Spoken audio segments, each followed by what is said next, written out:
बिस्मिल्लाहिर्रहमानिर्रहीम। Functional release की हमारी सीरीज चल रही है। फंक्शनल रिले की पांचवी टाइप है ट्रांसलेट सिस्टम। इससे पहले हम डिफरेंशियल रिले डिस्कस कर रहे थे, उसमें भी दो टाइप्स थी, एक करंट डिफरेंशियल रिले थी, एक वोल्टेज बैलेंस डिफरेंशियल रिले थी। अब ट्रांसलेट सिस्टम है क्या? ये बेसिकली वोल्टेज बैलेंस सिस्टम की एक मॉडिफिकेशन है। वर्किंग प्रिंसिपल और ऑपरेशन उससे मिलता जुलता है, लेकिन उसमें थोड़ी सी जो चेंजिंग की है वो भी हम आगे फिगर में देखेंगे। साथ ही इसके ऑपरेशन को भी डिस्कस करेंगे, लेकिन उससे पहले इसके नाम को डिस्कस करते हैं। ट्रांसले, इसका पहला हिस्सा है ट्रांस। ट्रांस जो है ये ट्रांसफार्मर से लिया गया और ले जो है ये रिले से लिया गया। ट्रांसले, तो ये एक ऐसी रिले होगी जिसमें ट्रांसफार्मर और रिले दोनों का फंक्शन होगा, इसलिए इसका नाम रखा गया है ट्रांसले सिस्टम। ये फिगर है जी आपके पास ट्रांसले सिस्टम की। ये रिले फीडर्स की प्रोटेक्शन के लिए इस्तेमाल होती है। फीडर्स के इनकमिंग और आउटगोइंग पर इसको लगाया होता है। अब इन सीडीज के सेकेंडरीज को देखें तो ये आपस में डायरेक्टली कनेक्टेड नहीं है, और ना ही यहाँ पर ऑपरेटिंग कॉइल लगी हुई है जैसे वोल्टेज डिफरेंशियल रिले में लगी होती थी। दोनों सिटीज आगे जाके ई शेप्ड इलेक्ट्रोमैग्नेट के साथ कनेक्टेड हैं। इसको आप ट्रांसफार्मर भी कह सकते हैं, जैसे कि मैंने आपको बताया था ट्रांसफार्मर और रिले दोनों का फंक्शन परफॉर्म होगा। अब ये ई शेप्ड इलेक्ट्रोमैग्नेट ट्रांसफार्मर की तरह बिहेव करते हैं, तो इसको ट्रांसफार्मर भी कह सकते हैं। अब इस ई शेप्ड इलेक्ट्रोमैग्नेट की बात करें तो ये इसकी प्राइमरी वाइंडिंग है और ये इसकी सेकेंडरी वाइंडिंग है। प्राइमरी वाइंडिंग को सप्लाई आ रही है सीटी से और ये सीटी की सेकेंडरी होगी। इसी तरह इस ई शेप्ड इलेक्ट्रोमैग्नेट को देखें तो ये इसकी प्राइमरी वाइंडिंग है और ये इसकी सेकेंडरी वाइंडिंग है। इसकी प्राइमरी वाइंडिंग को सीटी की सेकेंडरी के साथ कनेक्ट कर दिया हुआ है। इसी तरह 12 ये इसकी सेकेंडरी साइड है और 12A ये इस इलेक्ट्रोमैग्नेट की सेकेंडरी साइड है। अब सीटी से इसकी प्राइमरी साइड पर सप्लाई आएगी तो ट्रांसफार्मर एक्शन यानी म्यूचुअल इंडक्शन की वजह से सेकेंडरी में करंट इंड्यूस होगा। अब ये सेकेंडरी साइड नीचे जाके नीचे वाले यू शेप्ड इलेक्ट्रोमैग्नेट के साथ कनेक्टेड है। इसी तरह दूसरे इलेक्ट्रोमैग्नेट को भी सीटी से सप्लाई मिलेगी इसकी प्राइमरी पर, तो सेकेंडरी में करंट इंड्यूस होगा और ये सेकेंडरी नीचे जाके नीचे वाले यू शेप्ड इलेक्ट्रोमैग्नेट के साथ कनेक्टेड है। अब इसको गौर से देखें तो 13 और 13A दोनों एक पायलट वायर के जरिए आपस में कनेक्टेड हैं। ये वही चीज है जो हमने induction type over current relay में डिस्कस किया था। इससे पहले हमने देखा था कि सीटीज को डायरेक्ट पायलट वायर से कनेक्ट किया था, लेकिन यहाँ पर जरा और अंदाज से कनेक्ट किया हुआ है।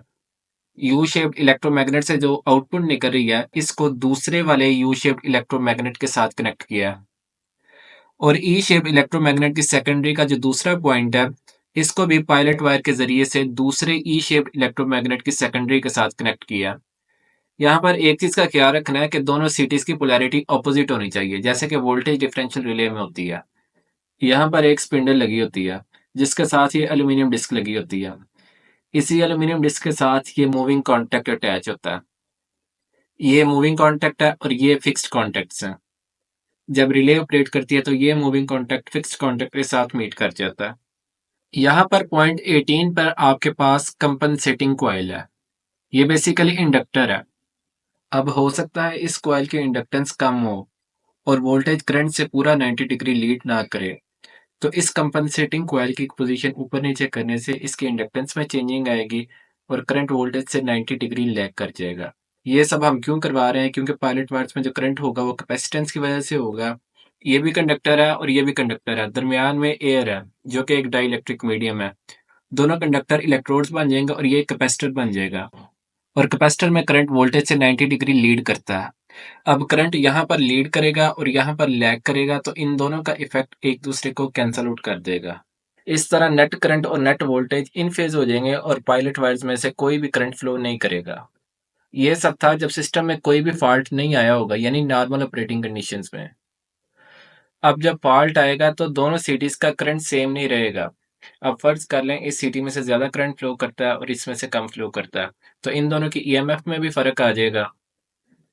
दोनों सिटीज डिफरेंट ईएमएफ इंड्यूस करेंगे तो आगे से इनकी सेकेंडरी में भी डिफरेंट जा रही होगी। अब दोनों का करंट डिफरेंट होगा तो ड्राइविंग टॉर्क भी डिफरेंट होगा। अब जिसका ड्राइविंग टॉर्क ज्यादा होगा वो डिस्क को ज्यादा तेजी के साथ रोटेट करवाएगा।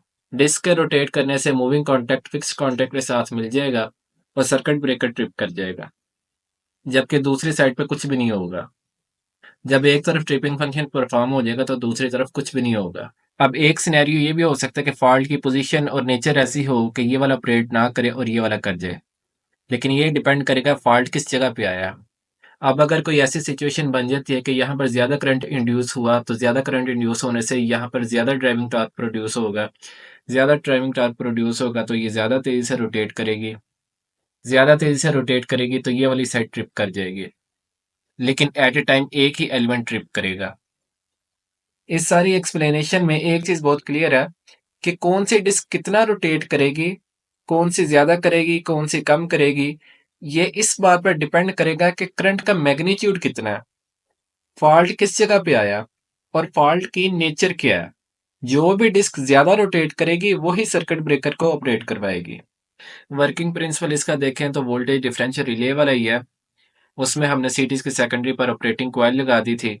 यहाँ पर हमने दोनों सीटीज के सेकेंडरी एंड पर non directional over current element लगाए हैं और इनको आपस में पायलट वायर्स के जरिए कनेक्ट किया और इन दोनों को ऐसे जोड़ा है कि इनकी ईएमएफ ऑपोजिट होंगी।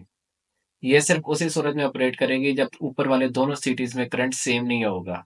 नॉर्मल कंडीशन में करंट सेम होगा, लेकिन जब फॉल्ट आएगा तो करंट सेम नहीं रहेगा, तो ये सिस्टम ऑपरेट कर जाएगा। तो स्टूडेंट्स, ये था आज का हमारा लेक्चर। आई होप आपको काफ़ी चीज़ें क्लियर हो गई होंगी।